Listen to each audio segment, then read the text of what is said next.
सो Boruto two blue vortex का chapter 2 अब finally release हो चुका है। तो इसलिए अब इन्होंने इसके चैप्टर को जल्दी स्टार्ट करते हैं। तो इस बार चैप्टर का टाइटल है ट्री। अभी चैप्टर का ट्री टाइटल क्यों रखा गया है वो हम आगे जाके डिटेल्स के साथ बात करेंगे। तो इस बार चैप्टर वहीं से स्टार्ट होता है जिधर से पिछला चैप्टर एंड हुआ था। जिधर लास्ट चैप्टर में हमने देखा था कोनोहा विलेज में बोरूटो की फाइनली वापसी हो गई है। तो इस बार चैप्टर के स्टार्ट में हम देखते हैं बोरूटो और सारादा कोर्ट के सामने खड़े होते हैं। जिधर कोर्ट बोरूटो से कहता है, बोरूटो मैं तुम्हें ही ढूंढ रहा था, मैंने एक्सपेक्ट नहीं किया था तुम इतनी जल्दी और बड़े आराम से मेरे सामने आ जाओगे। लेकिन बोरूटो इस वक्त काफी सीरियस और काफी गुस्से में है और वो यहाँ पर कोर्ट से कहता है तुम अभी के अभी इन मॉन्स्टर्स के साथ इस कोनोहा विलेज को लीव कर दो। अगर तुमने ऐसा किया तो मैं तुम्हारी जिंदगी को बख्श दूंगा। 2 सालों पहले तुम्हें याद है ना उस वक्त क्या हुआ था, तब भी तुम उस वक्त मेरा कुछ भी उखाड़ नहीं पाए। इस पे आगे कोर्ट बोलता है, ओए जरा रुको, मैंने क्या सुना है, क्या तुम मुझे यहाँ से ऐसे ही जाने दोगे? आगे बोरूटो कहता है, हाँ तुमने सही सुना, अगर तुम समझ चुके हो तो जल्द से जल्द इन मॉन्स्टर्स को लेकर इन कोनोहा विलेज से चले क्यों नहीं जाते, और अगर तुमने इसको अभी के अभी लीव नहीं किया तो इस बार तेरी लेफ्ट आई भी नहीं बचेगी। वेल यहाँ से ये कंफर्म हो गया आज से 2 सालों पहले यानी कि टाइम स्लिप के 1 साल बाद कोड बोरूटो के पीछे गया था। उधर ही प्रोबेबली इनकी शायद आपस में फाइट भी हुई होगी, जिस फाइट में कोड की राइट आई भी कट चुकी थी। वेल ये तो कंफर्म हो गया इसके पीछे सास्के का ही हाथ है, या फिर बोरूटो भी हो सकता है। तो आगे कोड बोलता है, तुम्हारी बात सुनकर मैं यहाँ पर काफी ज्यादा हैरान हुआ हूँ, तुम फाइनली मेरे सामने आए और यहाँ पर बकवास करना शुरू हो गए हो, मुझे तो इस पर हंसना चाहिए। तो आगे बोरूटो सारादा से बोलता है, सारादा जाओ तुम दूसरे लोगों की हिफाजत करो जो अभी इस वक्त काफी मुश्किल में है, यहाँ का मैटर मेरे पे ही छोड़ दो। ये सुनकर सारादा आगे बोरूटो से कहती है, बोरूटो आर यू ओके? लेकिन बोरूटो आगे सारादा की तरफ बिना देखे बगैर उससे कहता है, हम इस बारे में बाद में बात करेंगे, फर्स्ट यहाँ पर सरवाइव करो। यस, बोरूटो ने एक बार भी सारादा की तरफ नहीं देखा। आखिर ऐसी क्या वजह है जो बोरूटो इस वक्त सारादा की तरफ नहीं देख रहा? आई मीन इस टाइम स्लिप के दौरान ऐसा क्या हुआ है जिससे बोरूटो काफी ज्यादा बदल चुका है, जिसकी वजह से बोरूटो सारादा की तरफ देख भी नहीं रहा और ना उससे ज्यादातर बात कर रहा है। वेल अगर इसका कंक्लूजन निकाले तो जहाँ तक मुझे लगता है वो बात सही हो सकती है कि सास्के की ऑफ स्क्रीन डेथ हो चुकी हो, या फिर सास्के के साथ कुछ ऐसा हुआ हो जिसके बारे में वो सारादा से भी बात नहीं करना चाह रहा। आई मीन बोरूटो इतना पागल नहीं है, बातें साथ ही सारादा को उसके फादर के बारे में बताना शुरू कर दे। जरूर इसके पीछे कुछ रीजन है, अब वो क्या रीजन है वो हमें नेक्स्ट चैप्टर या फिर उससे अगला चैप्टर देखना पड़ेगा। तो आगे सीन जाता है शिकादाई और चोटो की तरफ, जिधर वो इस वक्त कोर्ट के सोल्जर्स के साथ फाइट कर रहे हैं। शिकादाई अपनी शैडो टेक्निक की मदद से इनको बड़ी आराम से रोक लेता है। रोकने के बाद आगे चोटो इनको पंच मार के इनको डिफीट कर देती है, लेकिन इनकी तादाद रुकने का नाम नहीं ले रही। एक के साथ पता नहीं कितने मल्टीप्लाई होते जा रहे हैं। इन्हीं क्लाग्रिम में से एक अनदर क्लाग्रिम निकलकर चोटो को पीछे से अटैक कर देता है। ये क्लाग्रिम चोटो को काटने ही वाला होता है। आगे इनोजिन का बनाया हुआ ईगल इसको उठा कर ले जाता है, जिसके ऊपर इस वक्त इनोजिन के साथ हिमावारी भी होती है। ये क्लाग्रिम अपनी टेल के साथ इन पर अटैक कर देता है, तो इसकी वजह से हिमावारी ईगल से नीचे गिर जाती है। आगे हिमावारी नीचे गिरी रही होती है, एक क्लाग्रिम जल्दी से हिमावारी के पास आकर उसको बाइट करने ही वाला होता है। क्वाकी उड़ता उड़ता अपनी बहन को बचाने के लिए यहाँ पर पहुंच जाता है। क्वाकी इस क्लाग्राइम को किक मार के उसे जमीन की तरफ फेंक देता है, जिसकी वजह से इनोजिन जल्दी से आकर हिमावारी को पकड़ के बचा लेता है। तो आगे हम देखते हैं यही क्लाग्रिम जिसको क्वाकी ने किक मारी थी, उसी क्लाग्रिम के पास एक रीने गन होती है। गैस सही सुने,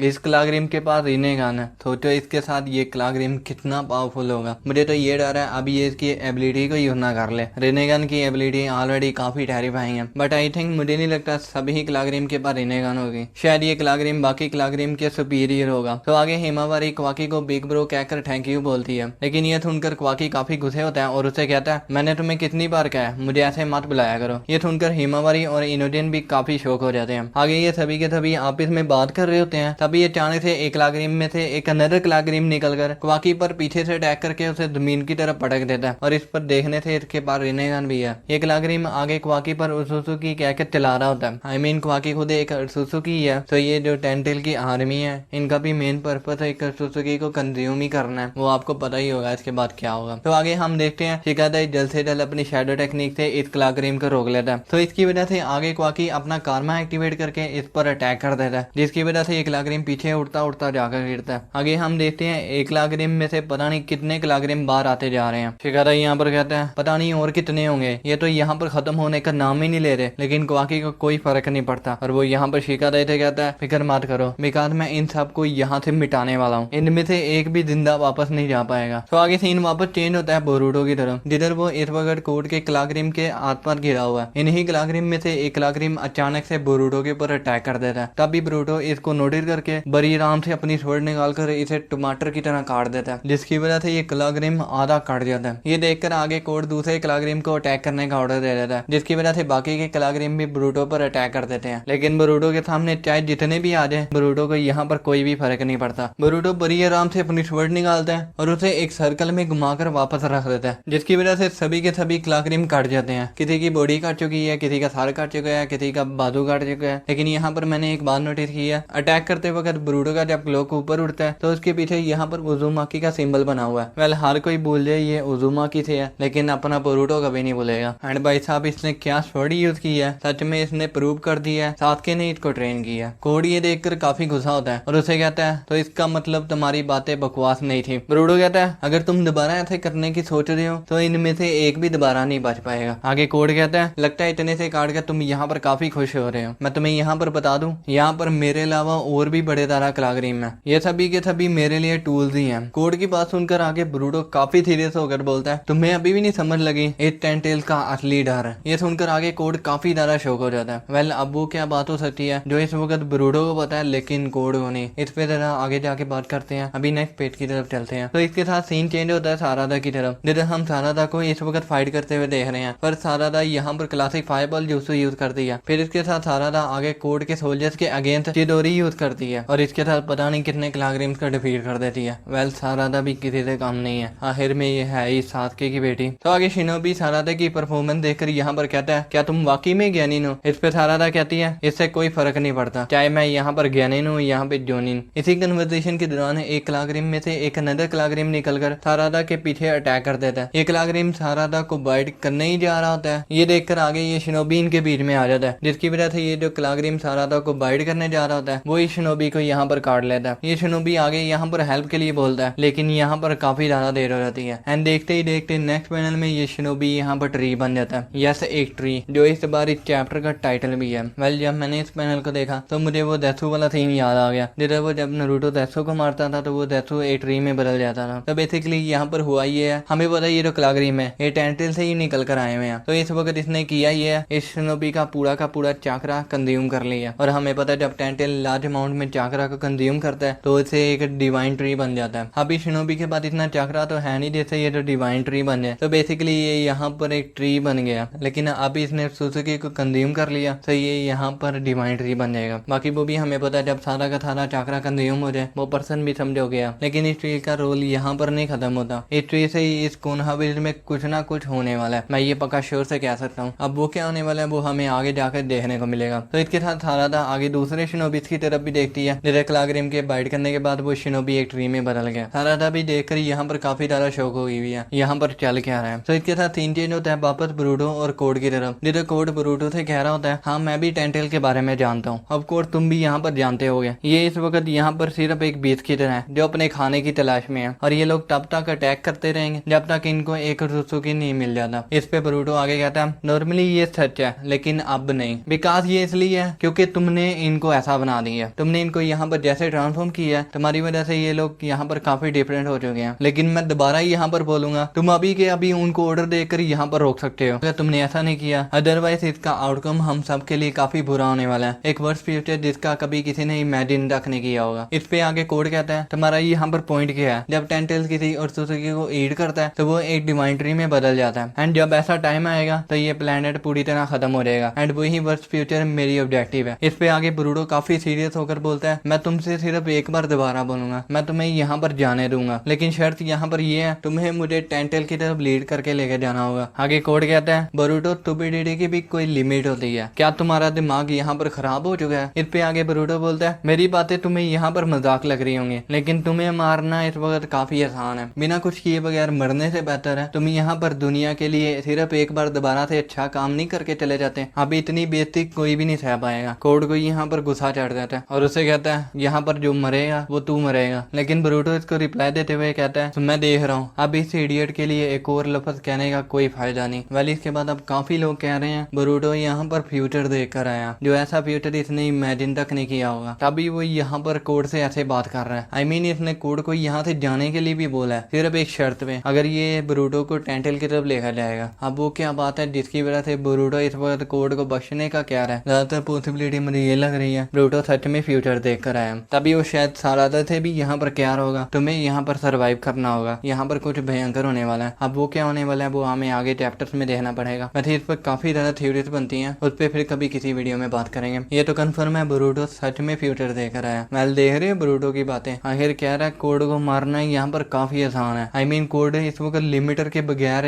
इश्की से भी ज्यादा पावरफुल है। बोरूटो इश्की से ज्यादा पावरफुल वाले बंदे को यहाँ पर वीक कह रहा है। वेल अपना बॉय काफी ज्यादा स्ट्रॉन्ग बन चुका है। तो इसके साथ बोरूटो आगे कोड की तरफ बढ़ते हुए एक न्यू टेक्निक को एक्टिवेट करने जा रहा था। इस पे कोड कहता है ये तो रासिंगन है। इस बेवकूफ को नहीं पता, मुझे इसके बारे में ऑलरेडी पता है, लेकिन ये टेक्निक वो नहीं होती जो यहाँ पर कोड सोच रहा था। बोरूटो आहिस्ता आहिस्ता कोड की तरफ बढ़ते बढ़ते यहाँ पर बोलता है रासिंगन उजुहेकी एंड इसके साथ sand from his home town and now being chased. What kind of new power did Boruto gain in the midst of it line के साथ चैप्टर 2 अब फाइनली यहीं पर एंड हो जाता है। यह सब बोरूटो एक न्यू पावर सीख के आया जिसको वो इस वक्त कोड के अगेंस्ट यूज करने वाला है। मैं ये देखना चाहता हूँ आखिर बोरूटो यहाँ पर कौन सी न्यू पावर सीख के आया। एक रासिंगन का एक नया वेरिएंट। इस टेक्निक को एक्टिवेट करते वक्त बोरूटो के आसपास सेम वैसे ही विंड सर्कुलेट कर रहे थे जिस तरह जब सास्के का चिडोरी को यूज करते वक्त उसकी पूरी बॉडी पर लाइटनिंग आ जाती थी। अब मुझे लगता है सास्के को ही देखकर बोरूटो ने यहाँ पर अपनी न्यू पावर डेवलप की है। पता नहीं अब कौन सा यहाँ पर रासिंगन यूज करने वाला है। अगर हमें टोर्नेडो जैसा भी रासिंगन देखने को मिल जाए तो ये देखना भी काफी इंटरेस्टिंग होगा। बोरूटो यहाँ पर टोर्नेडो का समन कर रहा है। वेल इस पे काफी ज्यादा थ्योरीज बन सकती हैं, इस पे फिर कभी बात करेंगे। आखिर बोरूटो ने प्रूव कर दिया ये नारुतो का ही बेटा है और ऊपर से इसने सास्के और नारुतो दोनों की लेगेसी को कैरी ऑन किया हुआ है। तो अब नेक्स्ट चैप्टर का वेट करना पड़ेगा जो नेक्स्ट मंथ अक्टूबर 20 को ही आएगा। काश ये मांगा वीकली हो जाता। आई मीन हर वीक हमें एक नया चैप्टर देखने को मिलता। ये देखना काफी इंटरेस्टिंग होता। हर वीक हमारे सामने बोरूटो होता। तो अब हमें नेक्स्ट चैप्टर के लिए नेक्स्ट मंथ वेट करना पड़ेगा। तो अब आप लोग मुझे बताओ ये चैप्टर पढ़ने के बाद आप लोगों का क्या रिएक्शन है, नेक्स्ट चैप्टर के लिए एक्साइटेड हो या नहीं। तो एनीवेज आप वीडियो को यहीं पर रैप अप करते हैं। अगर आपको थोड़ी सी भी वीडियो अच्छी लगी है तो सब्सक्राइब कर सकते हो और अगर नहीं तो फिर भी सब्सक्राइब कर देना। अब मैं आप लोगों से मिलूंगा अगली वीडियो में, तब तक के लिए टेक केयर, बाय बाय।